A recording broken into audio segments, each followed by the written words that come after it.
I park the Subaru like I always do, hood nosed up under the maple tree on 42nd, a place that sees more bikes than it ever will sedans. Portland's grumpy autumn sky presses low.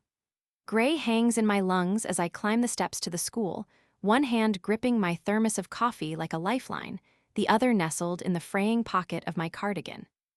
My name's Marissa Connolly, and I teach ninth grade English at Fairview Academy, a charter school trying too hard to be progressive and not hard enough to be kind. I've been here 9 years, long enough to know which floors groan the loudest under heavy boots, which students are just loud because they're hurting, and when a parent's compliment means trouble's 24 hours away. I was supposed to be a writer, not just the scribble in journals, blog on wet nights kind. A real one. Novels, hardcovers, book signings where I don't fidget with my sleeves. But time floods things. I blinked and 34 happened. Not bad, but further than I thought from whatever great used to look like. I rent the upper unit of a craftsman on Hawthorne, drink black coffee that tastes like cheap drama, and walk my rescue mutt, Clementine, past a blur of bookstores I've never written inside. I tell you I'm happy, but most days I don't breathe deep unless I'm reading poetry out loud to my students. That's my sanctuary. Words I didn't write but understand like scars. Most of the kids here are good. Weird, sharp kind. The kind that challenge you to remember that awkward doesn't mean broken. But there's always a few who wield charm like a scalpel. Monday started like any other, bad coffee, drizzly air, and a stack of essays that smelled like desperation wrapped in thesaurus abuse. Period 4 came in noisy and half awake. We were deep into the crucible. Honestly, they loved it. Witch hunts, false accusations, teenage rage tethered by Puritan guilt, ninth graders eat it up. Rowan Mercer sat by the window, legs crossed under the desk, balancing her pen upright between two long fingers, always the same smirk, always the same studied boredom. Her voice could drip with molasses or sharpen like broken glass in a heartbeat, and people listened. The other kids laughed with her, not near her. Her hair changed color weekly, her backpack always looked expensive and accidentally distressed, and she had this way of looking at people like she already knew where your flaws lived. We're going to start with a character breakdown, I said. Take a moment and write down who you think is the most misunderstood person in the play, and why. They scribbled. I walked the rows. Noticed a few doodles, a text message slipped under a desk, felt that pang of uselessness I always tried to shove behind professionalism. Then I saw it, my name, scrawled in bright purple Sharpie across Rowan's paper. Ms. Connolly equals Mrs. Dumley. My stomach dipped. It wasn't clever, just casual, like mocking me took no effort. She looked up and smiled when our eyes met like we shared a private joke. I froze, just a heartbeat, then kept walking, but it didn't stop there. Just before the bell, one of the boys, Mason, read his answer. Legitimately good insight about Giles Corey. I made a dumb joke about pressing matters and chuckled at myself. It killed in section 2. Here, silence. Then, oh my God, Rowan barked with a theatrical gasp, are you actually that stupid? It landed like thunder through wet leaves. Laughter cracked around the classroom. People smirked, some shocked, a few looking down, embarrassed for me. Leela tried not to giggle. Mason's smile died mid-sentence. The worst part, I laughed too. That empty kind, the haha that's fine kind of laugh. I heard my own voice betray me. The bell rang too soon and too late at the same time. They streamed out, jokes echoing behind them. I stayed seated, breath hitching. Eyes fixed on the quotes I'd written on the whiteboard. Fear doesn't go away, it changes shape. I sat there until the hallway went quiet. Rowan didn't invent cruelty, but there was something about the effortlessness of it. The ease with which she turned dignity into a punchline. She had power in that room, not because she earned it, but because teenagers sniff out charisma like dogs to blood. And I was prey, not predator, too soft-spoken, too bookish, too unwilling to bring out claws, but something snapped still and silent inside me that afternoon. I took the long way home, let the rain tap its rhythm against my windshield. Didn't turn on the radio. Just me and the quiet hiss of tires slicing wet pavement. By the time I got to my door, I knew. This wasn't about grades or teenagers being mean. She tried to take something from me. In front of them all, authority, self-worth, dignity. Moments like that lodge themselves in you like a shard of glass. It doesn't bleed until you breathe around it. I poured myself wine I couldn't afford, sat on the couch where no one waits for me, and stared at a poem pinned to my corkboard. A line by Warson Shire. You can't make homes out of human beings. That night, I stopped hoping she'd apologize or that someone would pull her aside. I stopped hoping they'd see what it cost me to smile. Somewhere beneath the ache, a vow stirred, not angry, just sharp. I wasn't going to stay the punchline. Rowan Mercer had made a mistake. She thought the silence meant she'd won, and that was her first real lesson. It had been almost a week since the group project fallout, but the silence didn't last. Not really. Her name was Lacey Hargrove, and if Act 1 was the first crack in her porcelain mask, Act 2 was when the whole damn thing started to splinter. The first sign came in the form of a post, fresh on our class group chat board. Pro tip: if someone's too dumb to answer a joke in class, maybe don't trust them to present your work fairly. No name, but everyone knew. The timing. The tone. The fact someone added a laughing emoji and others followed with that sheepish peer pressure kind of haha. She didn't tag me because she didn't have to. That was Lacey's craft, daggers in soft colors. Everything she did looked like it wore a friendship bracelet. I sat on my twin bed that night, staring at the screen of my old laptop, the blue light carving shadows onto the white wall of my dorm room. I'd tried to fight with logic, with quiet revenge. Now I felt like I brought a paper sword to a gunfight. I'm not stupid, I muttered aloud to no one, but I felt it, that heat behind my eyes. Like something was burning its way up from the throat. The next day she smiled at me, not a real smile, the kind that stretches around guilt or malice, bright and venom-laced. You looked confused in class yesterday. Was it hard without me to carry the project? She asked, just loud enough for others in the hallway to hear. I didn't answer. I just walked past her, but the silence worked against me. It filled the hallway with grit. Still, I didn't quit. Couldn't. I started collecting details, screenshots, timestamps of when files were edited, chats where I asked her to contribute to the group work but got nothing. Tangible proof. Not revenge exactly, just armor. Then I scheduled a quiet meeting with Mr. Keller, our lit professor. I brought the binder of evidence. I laid it all out, calm and practiced, hands only shaking once. Lacey's made comments about me online. Veiled ones. She also continues to suggest she was wrongfully excluded from the project. I just want it clear, I didn't sabotage her. I protected my work. Mr. Keller leaned back in his squeaky chair, hands tented beneath his jaw. I see, he said, voice unreadable. He didn't make promises, but he did nod. And for a second, that gave me hope. Until 2 days later when the counseling director emailed me. Apparently, Lacey had gone in first. Said I'd harassed her online, sabotaged her academic performance, made her feel unsafe in a learning environment. There were tears involved, I knew that part before the counselor even said it. I bit my lip so hard I tasted iron. When you play fair and the other person's already rigged the rules, you'll always look like the one flipping the board. From there my days turned brittle. A few classmates pulled away. Group chats dried up. One friend, Dylan, stopped sitting next to me in lecture. I just don't want to be caught in the crossfire, he said, not meeting my eyes. Crossfire. As if I were in the wrong kind of war. The academic committee didn't offer much more than a "we're monitoring the situation and let's keep interactions minimal." But behind their words hung a shadow. We're watching you.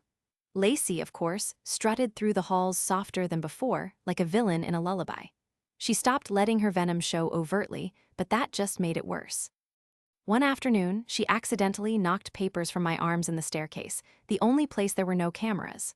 Oh, sorry, she said sweetly, kneeling down next to me. As I scooped up my notes, she leaned in, her voice just a breath in my ear. You thought you could outplay me? I've been doing this since middle school, sugarplum. Sugarplum. Like I was some cracked porcelain girl she could drop again if I dared to speak too loud. That night, I sat alone on the campus bench near the art building. Moonlight flattened the colors around me, just dull silver and long grass. My fingers trembled as I deleted another unanswered message to Dylan. I kept thinking, what's the price of being right? If everyone else sees you as wrong, my parents called. I didn't answer. I asked myself again and again if this was my fault. If silence was the better choice all along. Maybe I should have let her coast on the project. Maybe I should have laughed with her when she made me the joke. Maybe being smart wasn't worth being alone. That shattered me more than her words. Then came the breaking point. The campus board for student representation, basically popularity and formalwear, announced the lineup for potential candidates for next semester's committee. I'd applied weeks ago, volunteered time, put together events, cleaned trash after the freshman mixer. But my name was missing. Instead, Lacey's appeared. My stomach caved in on itself. There were only 4 spots. She'd taken mine, I knew it in my bones, even without proof. I marched into Ms. Corwin's office, the faculty advisor for the board. My voice was tight, too calm. Why wasn't I considered, I asked. Ms. Corwin adjusted her glasses. I reviewed your application, and frankly, the concerns raised about your collaborative attitude and concerns, I echoed. By whom? She didn't answer. She didn't look me in the eye. I left before I said something I'd regret. The pressure welled inside me like thunder behind teeth. Outside her office, emails waited like landmines. I opened one from Dylan. "Look, Lacey said you're dragging this out. Maybe just drop it already? It's not a big deal anymore. Not a big deal. Not a big deal to be humiliated, to be lied about, to be erased." I walked back past Lacey coming out of the library. Her arms were full of campaign flyers, gold-lettered and perfect. She stopped, glanced up. "Oh," she said, smirking, "you heard." She didn't wait for an answer. She never did. I walked past her. Numb, hollow in places I didn't know could be empty. This time I said nothing, because this time it truly felt like I'd lost. The hallway was colder than I remembered. I stood alone in the science wing after everyone had left, arms crossed, shoulder against the chipped plaster wall. The custodians wouldn't sweep here for another hour. My breath felt heavy in that hush, like the silence pressed down on my chest, squeezing out the last of whatever pride I had left. She D1 again. At least that's how it felt. I tried to take the high road. Told the truth, stayed calm, didn't stoop to her level. But the truth doesn't always land quiet justice the way you want it to. Not when someone like Mara pulls the strings. Her halo's always a whisper away from getting polished. Mr. Henley said he'd review the materials. That meant nothing. The bastard practically fawned over Mara every time she answered in class. "She's just spirited," he'd said once, after her sharp tongue cut me down again. Spirited, sure. No, I hadn't played it wrong. I just hadn't played deep enough. I took the long way home, avoiding the basketball courts and the shortcut behind the cafeteria. I couldn't bear the sound of dribbling balls and the buzz of voices stretching into laughter I couldn't join. My legs moved out of habit more than will. My backpack felt heavier today, like it carried all the silence I swallowed during fourth period. Inside my room, I let the bag drop hard against the floorboard. Something inside cracked, probably the mechanical pencil I borrowed from Tariq and promised to return. I sat on my bed, back against the wall, knees up, chin resting on one. Days blurred behind my eyelids, quiet ones filled with little humiliations, loud ones packed with Mara's condescension, all threaded by a single line, me trying not to break. Trying to prove I was more than what she said I was, and failing. That stung deeper than any of her words. Then I remembered something. A moment. A glitch. 2 days ago, during lunch, Mara sat at one of the back tables with her usual gaggle of friends. Only this time she'd left her phone lying on the table, screen up for everyone to see. It buzzed, lighting up with a notification. I hadn't cared at the time, but the name on the message, that stuck. "Dad picked up your meds. Hope today feels better." That was the message. I remembered because it felt off. No emojis, no warm follow-up, not even punctuation on her replies. Dad, not Mom. Mara never mentioned her parents. Always made little digs about people who still cry to Mommy when life's too hard. She had this polished image, sharp wit, unflinching confidence, cold steel in every joke. But maybe that steel wasn't forged in power. Maybe it was armor. Maybe she didn't want anyone seeing how shaky her ground really was. That night, I did what I promised myself I wouldn't. I opened my old notes about her, little scribbles, one-liners she'd thrown at people, timings of when she always arrived late for morning classes. I'd kept them not out of obsession but preparation, planning, and then buried them. Because at some point, I thought it was better to rise than to sink, but rising only got me ignored. It was time to stop pretending she played fair. Time to understand what kind of game I was actually in. Truth isn't always about good or bad. Sometimes it's about timing, about what people see and when, so I pulled out that message again from my memory, not my screen, and started connecting dots. Gym class. She changed late, always hiding in the corner of the locker room, wore long sleeves on sunny days. Once called our history teacher a joke who couldn't talk above a whisper, the same week that teacher lost her mother. It wasn't just me. Myra didn't bully because she was powerful. She bullied because it kept people at arm's length. Made her feel alive, or in control. I didn't pity her, but I finally understood her. And understanding someone dangerous, that's power. I stayed up past midnight, old files scattered around me, fingers curled around a cold mug of coffee I hadn't touched in hours. I jotted names, moments, images, public ones, verifiable ones. The theme presentation for school assembly next Friday suddenly mattered a lot more. Titled Invisible Armor, What We Hide in Plain Sight. I hadn't planned on speaking. Now I couldn't imagine not doing it. I didn't want to expose her secrets. That wasn't what this was. But I could tell a story that made people finally see the asterisk pattern asterisk. Her pattern. And once people saw it, that web she spun so confidently unravel in the smallest, most visible way, asterisk, that would hurt more than anything I could say to her directly, I was done reacting. This wasn't revenge out of spite anymore. This was about truth finding its edge, and I'd found asterisk mine asterisk. You said I was stupid, I whispered to the empty room, but smart is knowing when to strike, and I've waited long enough. I didn't rehearse a speech that night, I designed it. With every word, I stripped away the fear. By the time I finished, my heartbeat had calmed. I knew exactly what I would say, and I wouldn't need to name her, not once. The truth would do the work. The next morning smelled like clean wind and endings. I took a deep breath on my front steps, the kind that filled your lungs with clarity instead of dread. I hadn't dressed differently, hadn't faked a smile or tempered my walk, but something had shifted, and it wasn't going back. She didn't see me coming, not the real me anyway. Until then, I'd just been background noise to her. Someone to scoff at, to dismiss, or, on the rare occasion, to use as a shield against the harsher parts of group work. Tasha Everin had walked through school like she owned the light, and the rest of us were just shadows stretching to reach her shine. But I learned early, the longer you stay in someone's shadow, the easier it is to study them. You start to understand where their light ends and where the cracks begin. This final strike had to be perfect. Clean, undeniable, something that wouldn't just bruise her ego, but force it to fold in on itself. We were 2 weeks from Project Showcase, a school-wide event with judges from the district, parents, and local sponsors. This year's theme was community structures and sustainable futures. You know, bike paths, green energy proposals, urban food gardens. Everyone pulled out their best ideas, including me. And because our group had earned high marks on the last round, even without her, I had every right to lead this one. She didn't fight it. Not openly. Instead, Tasha played nice this time. Too nice. She smiled more. She laughed at my jokes, even the stale ones. She forgot her notes just often enough to lean on mine. She showed up early once. Late 5 times, typical. I logged every detail, then I baited the trap. See, I suggested we split jobs by phase: research, development, execution, presentation. I handled the first 2, documented thoroughly. Sent updates to our teacher, copied everyone. Tasha volunteered herself for presentation. Of course she did. But what she didn't know, what I made sure she wouldn't know, was that we'd need to submit a finalized version of both the asterisk content asterisk and presentation files to administration 3 days before the showcase. Her slides, the ones she barely worked on, I replaced them. Quietly. Kept the script she wrote, but removed every chart, every stat, every model and rendering. Left her with a shell that looked polished but said nothing under scrutiny. I sent in the correct version to our teacher directly, one with personalized notes, demo links, and readable metadata timestamps. Mine, none of it with her name.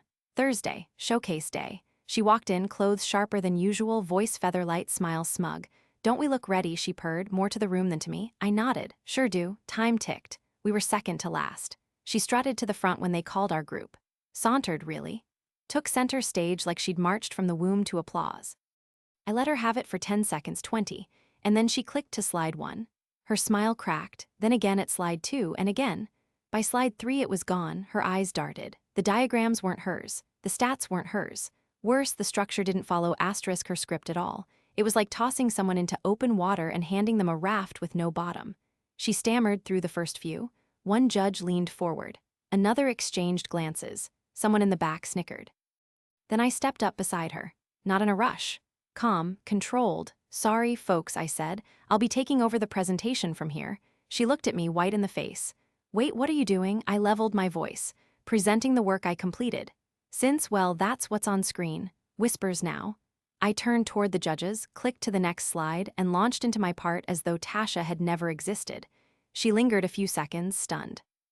Then, when she realized she had nothing left to say and nowhere to hide, she stepped down. I didn't falter.